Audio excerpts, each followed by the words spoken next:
Assalamualaikum warahmatullahi wabarakatuh. Pak Presiden Nugroho F. Yudo, Didik Supriyanto, dan saya Haris Jauhari. Kami sedang membicarakan persoalan rencana Bapak untuk membawa 1.000 orang memindahkan sementara. Ini agak kacau, Ji. Jadi Pak Presiden itu menyatakan pernyataannya kira-kira itu ingin mengambil 1.000 orang dari Gaza untuk direhabilitasi dan lain-lain kalau dia sakit, dilindungi lah ya kan, dibawa ke sini kan, dibawa ke Indonesia. Nah, lalu kemudian sebelum itu kan lu tahu sendiri, Menlu kan punya pendapatnya kan berbeda nih. Iya, enggak persisnya bukan Menlu, tapi Kementerian Luar Negeri langsung membuat statement bukan terhadap Prabowo. Ketika bulan Januari Trump berencana untuk mempunyai gagasan untuk mengeluarkan 2 juta orang penduduk Gaza yang Palestina, ke berbagai negara, termasuk Indonesia. Dia sebut termasuk Indonesia. Nah, begitu keluar statement itu, Kementerian Luar Negeri langsung responsif. Kita tidak setuju mengeluarkan bangsa Palestina dari negaranya, tanah airnya sendiri. Kita justru ingin supaya konsep 2 negara berdaulat itu direalisasi. Israel maupun Palestina sama-sama sebagai negara berdaulat, kita bagi wilayah.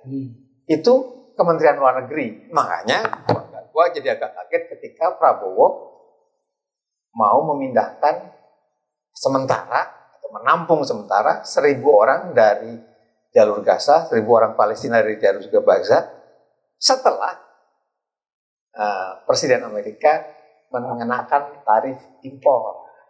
Jadi kenapa keluarnya waktu itu gitu loh. Jadi lu menduga bahwa ini bagian dari upaya pemerintah Indonesia merayu. Mau trade off gitu. Orang Trump. Kalau istilah lo apa tuh? Ya itu. Terlalu vulgar. Nggak mau tukar guling lah. Jangan-jangan itu yang dimaksud oleh Trump yang bilang bahwa beberapa negara itu kissing my ass. Ya, itu sikap beda bener, Ji. Sikap mohon maaf Pak Presiden, sikap Presiden Indonesia dibandingkan kepala negara lain, bahkan negara kecil lah yang secara wilayah itu Singapura. Beda benar. Ya kan memang ini ada 2 yang muncul di masyarakat kan. Pertama ya mau dipindahkan dan kemudian seakan-akan menetap di sini kan. Kemudian ada orang Gerindra kali ya. Partai lah ya. Kayaknya bukan orang Kementerian Luar Negeri yang meluruskan itu, bahwa itu tidak maksud Presiden itu bukan berarti mereka dibawa ke sini terus tinggal di sini menjadi warga negara Indonesia, bukan itu, tapi hanya sementara di Menteri Luar Negeri itu. Menteri Luar Negeri yang bilang pindah sementara itu bukan pindah. Enggak, tapi ada juga orang partai. Memang sekarang ada aneh. Orang partai yang ngomong. Jadi begitu Presiden ngomong, yang ngebener-benerin tuh orang partai. Maksud Presiden itu begini. Ya maksud Presiden.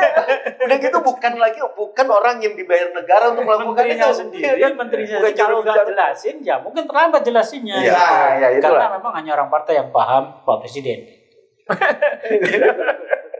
Dan kemudian kan Pak Presiden berangkat lah ya, keliling kan ke beberapa negara. Muncul lagi pernyataan dari Kemenlu bahwa yang dimaksud Presiden itu bukan memindahkan warga Gaza atau penduduk Palestina dari Gaza ke Indonesia. Hanya sementara. Jadi hanya sementara membawa ke Indonesia. Itu ternyata membawa ke Indonesia dengan pindah ke Indonesia beda. Memindahkan sementara itu bukan pindah. Kita tidak usah pro kontra dulu ya. Nggak ada pro kontra. Kita setuju itu nggak benar. Katakanlah itu misalnya katakanlah penduduk Gaza itu, penduduk Palestina di Gaza itu mau pindah, terus kita bawa ke sini. Kira-kira di sini mau ditaruh di mana? Kita sudah bisa bayangkan. Karena ini kalau diperlakukan sebagai pengungsi, ya seperti yang selama ini ya, ada pengungsi seperti dari Bangladesh, Afghanistan, seperti ya, Afghanistan, ya, Pakistan gitu ya. kita sekarang ini punya 30 ribuan, 32 ribu pengungsi yang ada di Indonesia, tersebar di banyak sekali tempat. kota. Ya. Yang agak bias itu adalah termasuk juga di kawasan puncak, di tempat di mana banyak orang Arab, para persemi di situ tinggal. Di situ juga ada. Jadi ternyata di situ juga ada pengungsi. Di samping di Tangerang, di Batam, di banyak tempat. Itu tidak diurus oleh Indonesia secara resmi. Itu diurus oleh yang namanya UNHCR. Nah, UNHCR ini sekarang kan juga kesulitan dana karena kan terutama Amerika kan menarik mengurangi kontribusinya ke PBB, sehingga banyak lembaga-lembaga PBB yang sekarang nggak punya uang, termasuk UNHCR. Sehingga lalu kalau nambah 1.000 lagi, ya itu nambah masalah. 1.000 sampai 10.000 kan? Ya, sampai 10.000 nambah masalah. Masalah untuk Indonesia, masalah juga untuk Palestina, masalah juga untuk perjuangan masyarakat. Orang-orang Palestina ini kan orang-orang militan. Lo bayangin anak-anak kecil, misalnya anak-anak ya, dipisahkan dari emaknya, dipisahkan dari bapaknya, bapaknya masih di sana berjuang, anaknya di sini. Itu kita bikin masalah, bro. Iya. Makanya itu kalau mengurus pengungsi Afghanistan, Pakistan, Bangladesh dan lain-lain saja kita keteteran, gimana mau menawarkan diri untuk katakanlah dengan status pengungsi atau karena sementara tadi. Saya nggak bisa bayangkan fasilitas-fasilitas apa yang mau ditawarkan sehingga katakanlah mereka kerasan dan nyaman di sini. Tapi kalau mereka katakanlah mau datang ke sini merasa nyaman karena fasilitas pemerintah, kan menimbulkan keirian buat pengungsi-pengungsi yang lain. Gitu. Ya, apalagi tinggalnya tuh di mereka itu umumnya tinggal di kawasan periferi, di pinggiran. Nah, waktu UNHCR belum punya masalah keuangan seperti sekarang, itu menimbulkan kecemburuan gila itu. Betul. Karena bayangin mereka hidup mewah di kampung, sementara miskin. Kampungnya miskin gitu. Iya. Dan itu disebut pengungsi, ini bukan. Yang bukan pengungsi lebih miskin. Iya. Itu sekarang sih nggak kerasa, karena sekarang UNHCR juga sedang susah. Tapi dulu itu jomplang.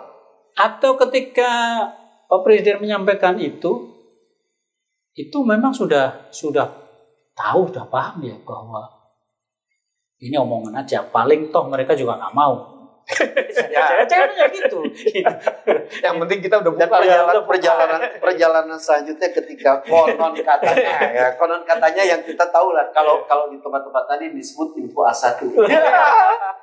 Jadi seolah-olah ada info A2, info A3, udah nggak jelas lah. Jadi ke Amerika dia bisa bilang bahwa gue mau nampung, tapi orangnya nggak mau gitu. Jadi kesimpulannya apa yang mau disampaikan ke Presiden? Jangan teruskan atau gimana? Karena kacau. Jadi Kemenlu pun dalam pernyataan-pernyataannya jadi kacau balau, karena memang tugas utama kita sesuai konstitusi itu kan memang menentang segala macam bentuk penjajahan, perbudakan, dan itu yang kita lakukan terhadap upaya membantu Palestina agar mereka bisa merdeka di tanahnya sendiri. Dan kita sudah melakukan perang itu dengan sangat baik. Kalau Pak Presiden merasa kurang, mau kirim tentara, ngomong sama TNI kan, mau kirim berapa nih kan supaya membantu mereka perang melawan Israel. Kan mesti begitu. Ya paling menjaga keamanan yang diminta PBB kan bisa ditambah, memperluas zona netral, lalu tentara kita yang menjaga zona netral. Kalau mau halus-halusan mendesak PBB agar segera menambah pasukan, pasti Amerika nggak ikut. Kenapa? Kan PBB juga dilecehkan lama Amerika kan, dan Indonesia lebih lama lagi. Jadi Pak Presiden, itulah pendapat kami, dan kami berharap bahwa persoalan Palestina ini bisa diselesaikan tanpa menimbulkan kegaduhan yang tidak perlu. Dan itu mungkin dimulai dengan orang-orang di sekitar Anda yang harus dikoreksi lagi lah. Kalau kasih nasihat yang benar lah. Wabillahi taufiq wal hidayah. Assalamualaikum warahmatullahi wabarakatuh.